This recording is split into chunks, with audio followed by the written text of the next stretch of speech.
नमस्कार दोस्तों, आप सभी कक्षा 9वीं के बच्चों का स्वागत है। आज से हमारी गणित की लाइव क्लास चालू हो रही है ना। आज हम बहुत ही इंपॉर्टेंट चैप्टर पढ़ रहे हैं, अध्याय 10 व्रत। वार्षिक परीक्षा में आपको इस चैप्टर से 6 नंबर का पूरा पूछा जाएगा, है ना। और मोस्ट इंपोर्टेंट चैप्टर है, बहुत सरल चैप्टर है। व्रत की बात हो रही है। व्रत किसको बोलते हैं? रोटी खाए हो आपने, रोटी चबा चबा करके, तो रोटी गोल गोल होती है ना, तो जो गोल चीज होती है उसी को व्रत कहते हैं। गोल चीज को क्या कहते हैं? व्रत कहते हैं। जो गोल चीज होती है उसको व्रत कहते हैं। चूड़ी देखे हो? चूड़ी, चूड़ी भी क्या होती है? व्रत होती है ना। क्या होती है? व्रत। देखो चूड़ी। पहिया देखे हो? पहिया, चक्का चक्का, टायर, गाड़ी का टायर, वो भी तुम्हारा पहिया व्रत होता है। घड़ी देखे हो? घड़ी, अरे दीवार में लटकाने वाली घड़ी, वो भी क्या होती है? व्रत होती है। देखो ये चाबी का गुच्छा दिख रहा है, ये भी व्रत होता है। 5 रुपया का सिक्का भी व्रत होता है, 1 रुपये का सिक्का भी व्रत होता है। ये होता है व्रत। अपन इस व्रत के बारे में पढ़ेंगे। किसके बारे में पढ़ेंगे? व्रत के बारे में पढ़ेंगे। तो आज मैं आपको कुछ बेसिक सी चीजें बताऊंगा। देखिए व्रत, कक्षा 9वीं की गणित अध्याय 10 हमारा व्रत शुरू हो चुका है। व्रत किसको बोलते हैं? ऐसी वस्तुएं जिनके आकार गोल हो। ऐसी वस्तु जिनके आकार गोल गोल हो, गोल गोल, उसको हम क्या बोलते हैं? बिस्कुट, गोल गोल, गोल गोल बिस्कुट, है ना, गोल हो, उसको हम क्या बोलते हैं? व्रत कहते हैं। जैसे गाड़ी का पहिया, गाड़ी हो गया चक्का, गाड़ी का पहिया हो गया, चूड़ियाँ हो गई गोल गोल, सिक्का हो गया, आदि व्रत के उदाहरण होते हैं। अब व्रत बनता कैसे, आपको वो भी तो बताना पड़ेगा कि भैया हमारा व्रत बनता कैसे है। तो देखो व्रत कैसे बनता है। व्रत बनाने के लिए तुमको चाहिए एक प्रकार। दुकान जाना और बोलना भैया हमको 10 रुपये वाला प्रकार दो, तुमको एक प्रकार मिल जाएगा, ऐसे का प्रकार। और एक पेंसिल लेना है और पेंसिल को प्रकार के अंदर घुसेड़ देना है। ये हो गया आपका व्रत। अब देखो व्रत कैसे बनाना है। आपको सबसे पहले एक बिंदु को यहाँ पर रखना और जमीन में गाड़ देना, जमीन में किताब में गाड़ देना, ये और घुसेड़ो, 8 ये घुस गया भैया इसके अंदर, है ना। अब इसको घुमाते हुए पूरा आपको सर्कल में मतलब व्रत बनाना है। ये व्रत बन रहा है, बन जा बन जा बन जा, छुई लका लका लका लका लका, ये बन गया भैया व्रत। ये बन रहा तुम्हारा व्रत। ऐसा बनता है व्रत। देखो ये दिख रहा है व्रत, ये बन गया व्रत। हुई लल्ला लल्ला लल्ला ला, 8 बन जा। कैसी पेंसिल है? जे फंस गई पेंसिल, फंस गई। जे बन गया 8। क्या व्रत बन गया भैया, कलाकार हूँ मैं तो। ये हमरो बन गो भैया व्रत। जे का बन गो व्रत, ऐसो को बना था व्रत। एक ऊपर में वो लाल, तुम लाल मत पाड़ना, तुम पेंसिल से बनाना, है ना। तो स्कूल में तुम्हारे माँ से तुम्हारी पजाई कर देंगे, है ना। लाल पेन मत चलाना, ब्लू पेन से लिखना।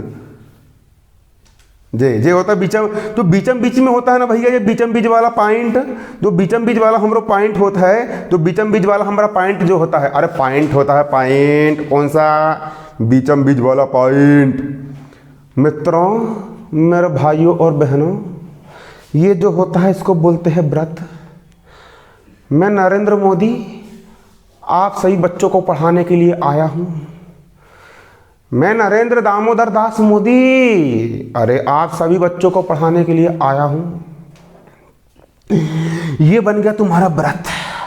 ये जो बिल्कुल बीच का पॉइंट होता है इसको केंद्र कहते हैं। ये हो गया केंद्र।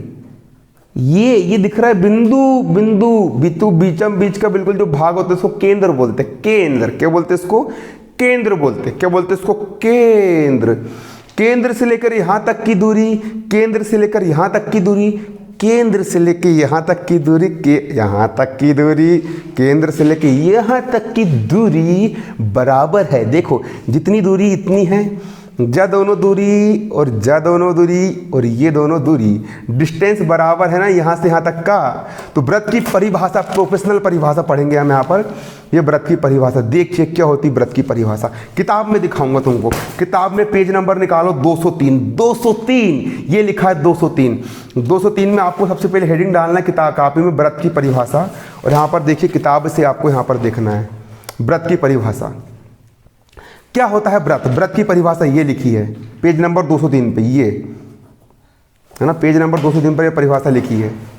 देखो, एक तल पर उन सभी बिंदुओं का समूह। एक तल, ये हो गया तल तुम्हारा, ये क्या होगा? तुम्हारा तल, ठक ठक ठक ठक ठक, ये तल। एक तल पर उन सभी बिंदुओं का समूह, देखो कितने सारे बिंदु से मिलकर व्रत बना, उन सभी बिंदुओं का समूह एक तल पर उन सभी बिंदुओं का समूह, एक तल पर उन सभी बिंदुओं का समूह, एक तल पर उन सभी बिंदुओं का समूह। ये बारीक बारीक बिंदु से मिलके बना है, बारीक बारीक बिंदु से मिलकर ये पूरा गोला बना है। एक तल पर उन सभी बिंदुओं का समूह, एक तल पर उन सभी बिंदुओं का समूह। पेपर में आता है व्रत की परिभाषा लिखो, क्वेश्चन लिखो, पहले कॉपी में व्रत की परिभाषा दीजिए और उसका उत्तर यहाँ से लेकर यहाँ तक बिल्कुल लिखो। कॉपी चलना चाहिए, कॉपी में पेन चलना चाहिए, कॉपी और पेन लेकर के बैठो। एक तल पर स्थित उन सभी बिंदुओं का समूह, उन सभी बिंदुओं का समूह जो तल के स्थिर बिंदु से स्थिर दूरी पर हो। एक तल पर स्थित उन सभी बिंदुओं का समूह, एक तल पर स्थित उन सभी बिंदुओं का समूह जो तल के किसी एक बिंदु से बराबर दूरी पर हो, स्थिर दूरी पर। मतलब यहाँ से लेकर इस बिंदु की दूरी जितनी है उतनी दूरी यहाँ से लेकर इस बिंदु की भी होगी, उतनी दूरी यहाँ से लेकर इस बिंदु की भी होगी, उतनी दूरी यहाँ से लेकर के इस बिंदु की भी होगी, उतनी दूरी यहाँ से लेकर इस बिंदु की भी दूरी होगी। इन दोनों बिंदु की दूरी, इन दोनों बिंदुओं की दूरी, इन दोनों बिंदुओं की दूरी, इन दोनों बिंदुओं की दूरी, सभी बिंदुओं की दूरी कैसी होगी बच्चों? बराबर होगी। कैसी होगी? बराबर।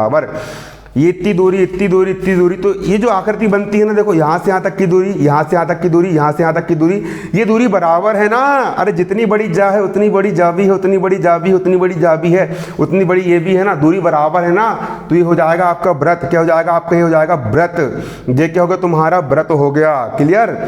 और जो स्थिर बिंदु होता है बिल्कुल बीचम बीच का बिंदु, देखो ये लिखा है, स्थिर बिंदु को व्रत का केंद्र कहते हैं। ये केंद्र की परिभाषा है, ये है ना, इसको कॉपी में लिखना है नोट करके। केंद्र की परिभाषा, किसकी परिभाषा? केंद्र की परिभाषा। कॉपी में ऐसा लिखना है, मैं लिख के दिखाया तुमको, देखो यहाँ पर ये ऐसा कॉपी में ऐसा नोट करना है। स्थिर बिंदु को व्रत का केंद्र कहते हैं। कॉपी लेकर के बैठो, पेन लेकर के बैठो, पढ़ना तो पढ़ो, नहीं पढ़ना तो फिर कॉपी होना तभी बैठो, नहीं तो मत देखो वीडियो, है ना। स्थिर बिंदु को व्रत का केंद्र कहते हैं। जो स्थिर बिंदु तुम्हारा, जो बिंदु स्थिर है, जो कहीं भटकता नहीं है, स्थिर बिंदु, इस स्थिर बिंदु को व्रत का केंद्र कहते हैं। इस स्थिर बिंदु को व्रत का केंद्र कहते हैं बच्चों, इस स्थिर बिंदु को व्रत का केंद्र कहते हैं, है ना। तो अब चलते हैं, आगे बढ़ते हैं। इस स्थिर बिंदु को हम व्रत का क्या कहते हैं? केंद्र कहते हैं, है ना।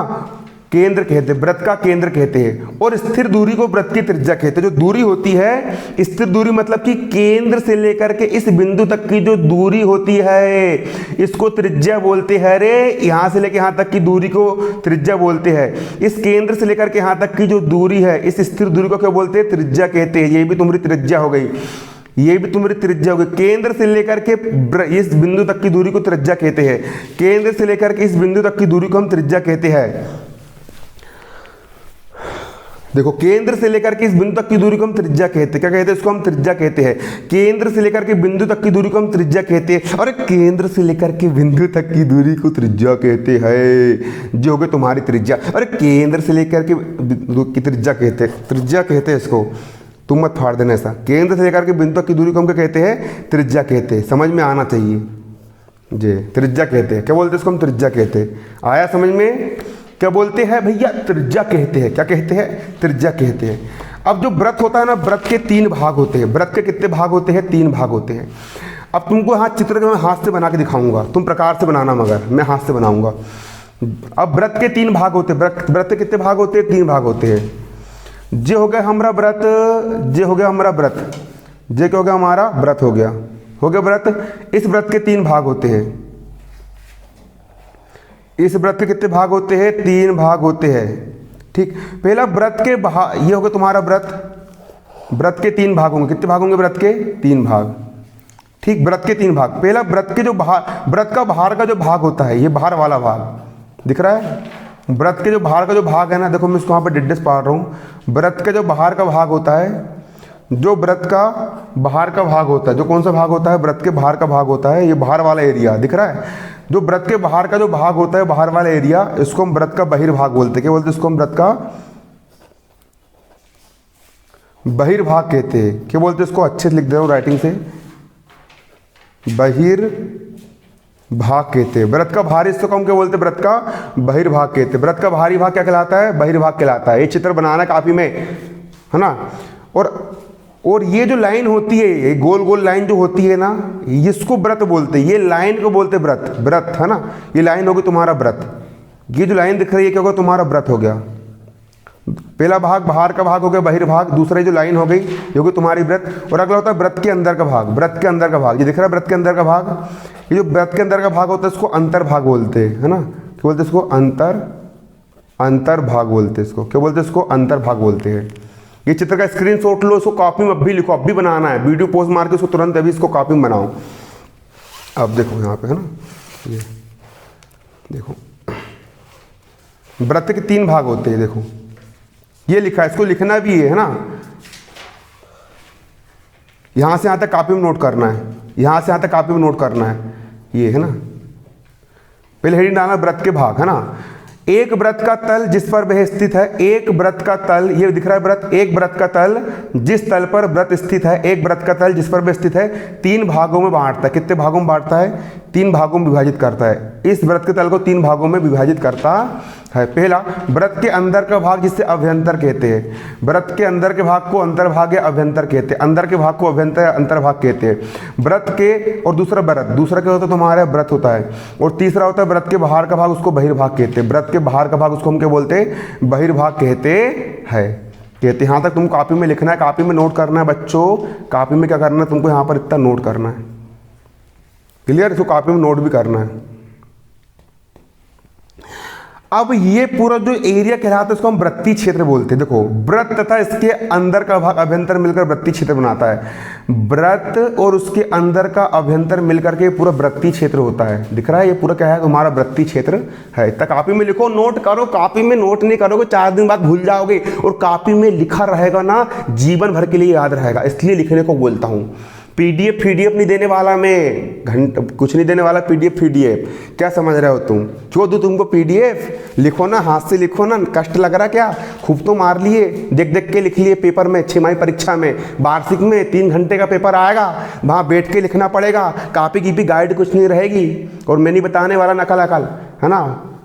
अब मेहनत करवाऊंगा तुमसे, इतनी मेहनत करवाऊंगा कि बिल्कुल चमड़ी उधेड़ दूंगा। बेटा पढ़ना पड़ेगा, पढ़ना तो पड़ेगा पढ़ना पड़ेगा जी। अब पहले समझ लो क्या क्या कौन कौन सी चीज होती है। सबसे पहले त्रिज्या की परिभाषा। व्रत के केंद्र, देखो ये जो व्रत हो रहा है ना, ये दिख रहा है आपको, व्रत का भाग दिख रहा है, इसको परिधि बोलते हैं। क्या बोलते हैं इसको? हम परिधि कहते हैं। इसको हम क्या कहते हैं? परिधि कहते हैं। ये जो व्रत का आपको भाग दिख रहा है इसको हम परिधि बोलते हैं। तो व्रत के केंद्र और परिधि को मिलाने वाली जो रेखा होती है, दिख रहा है आपको यहाँ पर, व्रत के केंद्र और परिधि को मिलाने वाली जो रेखा होती है, अरे व्रत के केंद्र और परिधि को मिलाने वाली जो रेखा होती है, अरे भैया व्रत के केंद्र और परिधि, जे परिधि है, जे परिधि दिख रही ना, परिधि, जे परिधि, व्रत के केंद्र और परिधि को मिलाने वाली जो रेखा होती है उसको हम व्रत की त्रिज्या कहते हैं। बबुआ का कहता है त्रिज्या कहते हैं भैया, त्रिज्या कहता है। व्रत के केंद्र और उसकी परिधि को मिलाने वाली रेखा को हम व्रत की त्रिज्या कहते हैं। त्रिज्या क्या बोलते हैं? त्रिज्या कहते हैं। क्लियर? अब त्रिज्या की परिभाषा लिखो, जल्दी डालो कॉपी में हेडिंग त्रिज्या। मैं भी लिख रहा हूँ, मेरा देख देख के लिख सकते हो तुम लोग। कैसो ब्लर मार रहा हो जो मोबाइल भी, 20,000 का मोबाइल है तुम लोग के लिए, पैसा फंसा करके उधार लेकर के दोस्त से, और देखो यहाँ पर ऐसा हो रहा है। त्रिज्या की परिभाषा, त्रिज्या किसको बोलते हैं? व्रत के केंद्र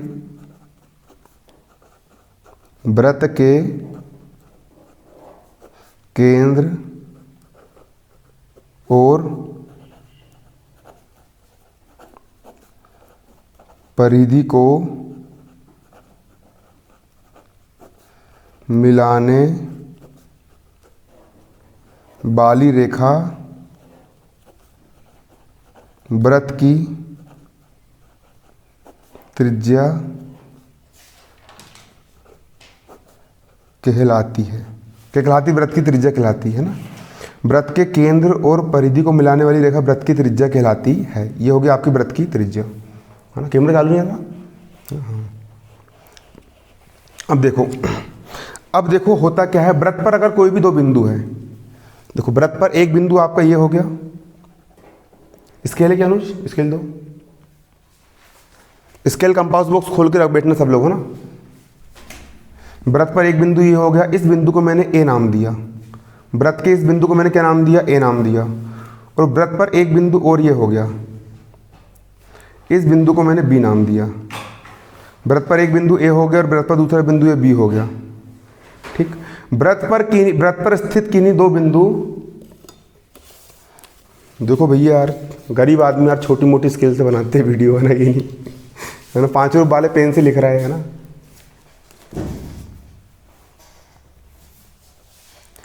है ना, व्रत के,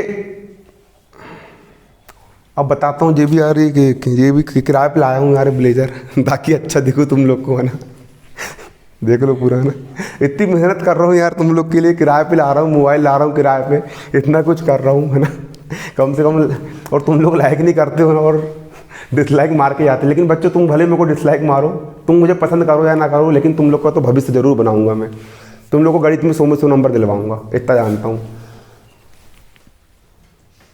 एक शिक्षक सड़क होता है, उस सड़क पर चल के बच्चे अपनी मंजिल पर पहुंच जाते हैं, और शिक्षक जहाँ का वहीं रहता है। मुझे कहीं जाना नहीं, मैं आपके लिए आया हूँ। देखो एक व्रत हो गया, व्रत पर स्थित कोई दो बिंदु, पहला बिंदु ये हो गया, दूसरा बिंदु ये हो गया। व्रत पर स्थित किन्हीं दो बिंदुओं को मिलाने वाली जो रेखा होती है, व्रत पर स्थित किन्हीं दो बिंदुओं को मिलाने वाली रेखा, इसको हम जीवा कहते हैं। इसको हम क्या कहते हैं? जीवा कहते हैं। व्रत पर स्थित दो बिंदुओं को मिलाने वाली रेखा क्या कहलाती है? जीवा कहलाती है। जीवा, है ना। तो फिर ये भी जीवा हो गई, एक बिंदु जे हो गया और दूसरा बिंदु जे हो गया। इन दोनों बिंदु को मिलाने वाली रेखा क्या कहलाएगी? आपकी जीवा कहलाएगी। ये भी आपकी क्या हो गई? जीवा हो गई। ठीक, ये दोनों बिंदु को मिलाने वाली रेखा क्या कहलाएगी? आपकी जीवा कहलाएगी। ये भी आपकी जीवा हो गई। ये दोनों बिंदु को मिलाने वाली रेखा क्या कहलाएगी? आपकी जीवा कहलाएगी। ये भी आपकी क्या हो गई? जीव हो गई। परिभाषा सुनना, परिभाषा अब भी याद होना चाहिए। व्रत पर स्थित किन्हीं दो बिंदुओं को मिलाने वाली रेखा, मेरे साथ साथ बोलो, चिल्ला चिल्ला के बोलो। रात के भले 7 बज रहा है, पूरे घर वाले को पता चलना चाहिए लड़का पढ़ाई करने लगा है आजकल करके, अमन भैया से पढ़ रहा है। चिल्ला चिल्ला के बिल्कुल। व्रत घर में चिल्लाओ, कोचिंग में चिल्लाते हो, घर में चिल्लाओ ना, कि चिल्लाओ, अच्छा बात करते हो कोचिंग स्कूल में तो चिल्लाओ, घर में चिल्लाओ, अब भी चिल्लाओ। व्रत पर स्थित किन्हीं दो बिंदुओं को मिलाने वाली रेखा, व्रत पर स्थित किन्हीं दो बिंदुओं को मिलाने वाली रेखा, बोलो बोलो बोलो, जब तक बोलोगे नहीं याद नहीं होगा। व्रत पर स्थित, बोलो, व्रत पर स्थित, व्रत पर स्थित, व्रत पर स्थित, व्रत पर स्थित, व्रत पर स्थित किन्हीं दो बिंदुओं को, किन्हीं दो बिंदुओं को, व्रत पर स्थित, चित्र देखते जाओ, बोलते जाओ। व्रत पर स्थित किन्हीं दो बिंदुओं को मिलाने वाली रेखा को जीवा कहते हैं। अब लिख रहा हूं यहां पर, कॉपी में नोट करो जीवा की परिभाषा। जीवा की परिभाषा क्या है?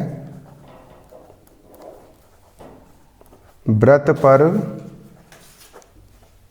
स्थित किन्हीं दो बिंदुओं को मिलाने वाली रेखा व्रत की जीवा कहलाती है। ठीक, इसका कॉपी में लिखो आप लोग, अब भी लिखो, रुकूंगा आपके लिए मैं, है ना। लिखो जल्दी इसको, वीडियो पोस्ट करके इसको लिखो, है ना, वीडियो रोक के लिखो। देखो, व्रत में किन्हीं दो बिंदुओं को मिलाने वाली रेखा क्या कहलाती है? व्रत की जीवा कहलाती है। अब ऐसी जीवा, जीवा मतलब एक बिंदु जे हो गया, दूसरा बिंदु जे हो गया, जे दोनों बिंदु को मिलाने वाली रेखा। अब ऐसी जीवा जो व्रत के केंद्र से होकर के जाती है, देखो ये वाली जीवा जो है वो व्रत के केंद्र से होकर के नहीं गई, ये जीवा भी व्रत के केंद्र से होकर के नहीं गई, ये जीवा भी व्रत के केंद्र से होकर नहीं गई, लेकिन ऐसी जीवा, ऐसी जीवा जो व्रत के केंद्र से होकर जाती है, ऐसी जीवा जो व्रत के केंद्र से होकर जाती है, ऐसी जीवा जो व्रत के केंद्र से होकर जाती है, ऐसी जीवा जो व्रत के केंद्र से होकर जाती है, ऐसी जीवा जो व्रत के केंद्र से होकर जाती है, तो इस जीवा, ऐसी जीवा जो व्रत के केंद्र से होकर के जाती है, इस जीवा को व्रत का व्यास कहते हैं, है ना। जो ऐसी जीवा जो व्रत के केंद्र से होकर जाती है उसको व्यास कहते हैं। और ब्यास जो होता है वो सबसे बड़ी जीवा होती है। ये जीवा छोटी सी हो गई, ये जीवा छोटी सी हो गई, लेकिन जो ब्यास वाली जीवा होती है वो सबसे बड़ी जीवा होती है। ये इससे बड़ी जीवा नहीं हो सकती, क्योंकि तुम इससे इधर ले जाओगे छोटी हो जाएगी वो, इससे इधर ले जाओगे तो छोटी हो जाएगी वो। ऐसी जीवा जो केंद्र से होकर जाती है ब्यास कहलाती है, और ब्यास सबसे बड़ी जीवा होती है। तो ब्यास की परिभाषा यहाँ पर लिख रहा हूँ मैं ना, ऐसी जीवा जो वृत्त के केंद्र से होकर जाती है, वृत्त का व्यास कहलाती है। ये किसकी परिभाषा होगी आपकी? व्यास की परिभाषा,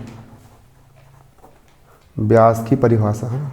ऐसी जीवा जो वृत्त के केंद्र से होकर जाती है, वृत्त का व्यास कहलाती है।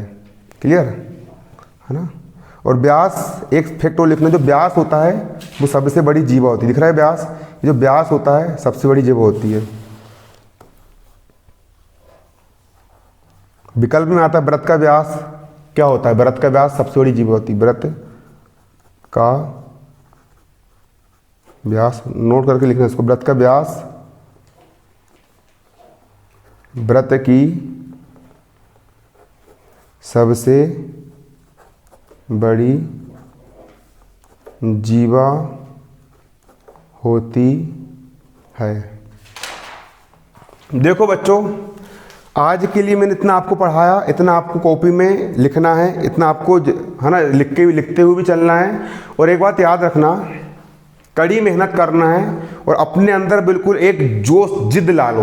तुमने अभी तक तुम्हारे माँ बाप से जिद करे हो कि पापा मेरे को गाड़ी चाहिए, पापा मेरे को मोबाइल चाहिए, मम्मी मेरे को शर्ट चाहिए, मुझे कपड़ा चाहिए, मुझे पेंट चाहिए। माँ बाप से जिद करे हो ना, अब जिद करो, खुद से करो, अपने आप से जिद करो कि मुझे, अभी बोलो, मुझे इस बार 9वीं क्लास में खुद की मेहनत के बल पर, मुझे, अपने आप को बोलो, मुझे इस बार 9वीं क्लास में अपनी मेहनत के बल पर कुछ भी करके 100 में से 100 नंबर लेकर के आना है गणित विषय में। ये बोलो। अगर तुमने अभी बोल दिए, भले ही तुम्हारे 8वीं क्लास में तुम गणित में फेल हुए हो, भले तुम्हारा 8वीं क्लास में गणित में 40 नंबर आए हो, लेकिन तुमने अगर अभी ठान लिए ना, आज अगर तुमने ठान लिए, आज अगर तुमने अपने गुरु अमन साहू, है ना, तुम्हारे गुरुदेव अमन सर को अगर तुमने वचन दे दिए और अभी तुमने बोल दिए, अभी बोल दिए, और कमेंट में लिखोगे कितना नंबर ला के दिखाओगे, जितना नंबर तुम कमेंट में लिखोगे उतने नंबर तुम्हारे बनेंगे और मैं बनवाऊंगा तुम्हारे परसेंटेज।